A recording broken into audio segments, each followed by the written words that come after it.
Mama, dumating si Minchi at Jenny.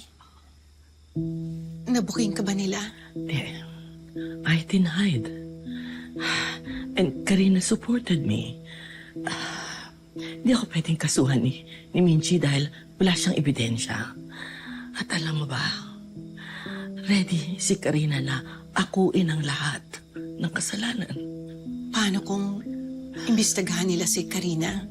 Tapos, madidiscover yung 20 million na papasok at yung house and that.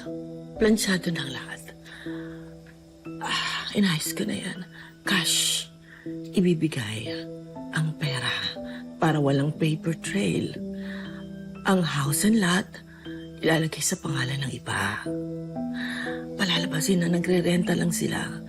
At saka na lang ililipat ang titulo sa pangalan nila. Ikain po kayo. Ayan, ako. Mabuti naman. Magaling ka na. Tama yan. Tamang-tama yan. Kailangan malakas ka dahil lalabanan natin sila, Amelia. Rebecca, wala na akong intensyon Hindi pwedeng walang intensyon. na idemanda yan si Kumain ka. Amelia. Oo. Bakit? Wala na. Anong wala na? Pero Papsi, may kasalanan pa rin po siya sa atin. Oo nga. Nay, tanda.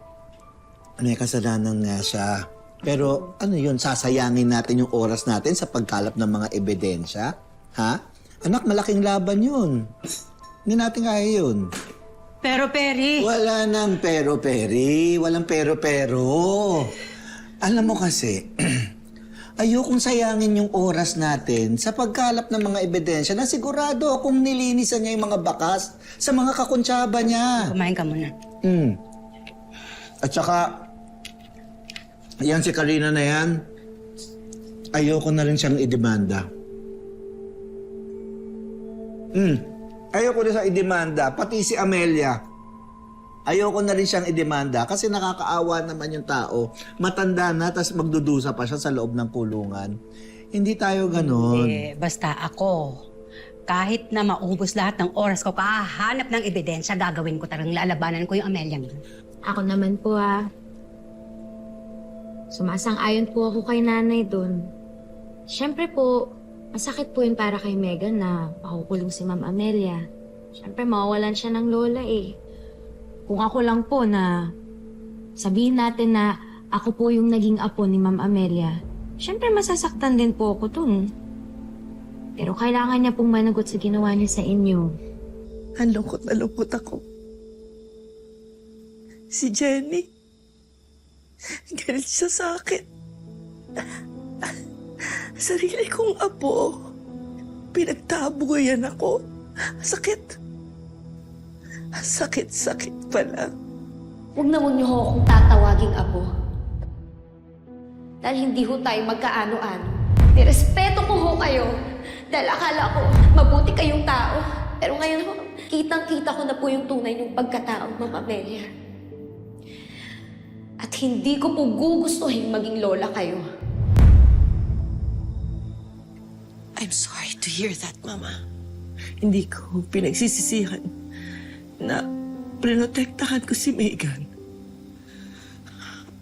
Mama, I hope you didn't tell Jenny that. No, I did not. I tried. Pero hinarangan ako ni Minchi. Dara, ay sina buhay ko. Ayokong mamatay nang hindi ko nasasabi ang totoo kay Jenny.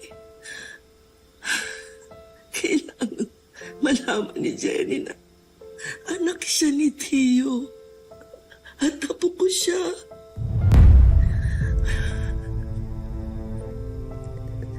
Hindi ako papayag. I've made up my mind. Kailangan malaman niya ang totoo before it's too late. Ayoko nang magsinungaling sa isa ko pang apo.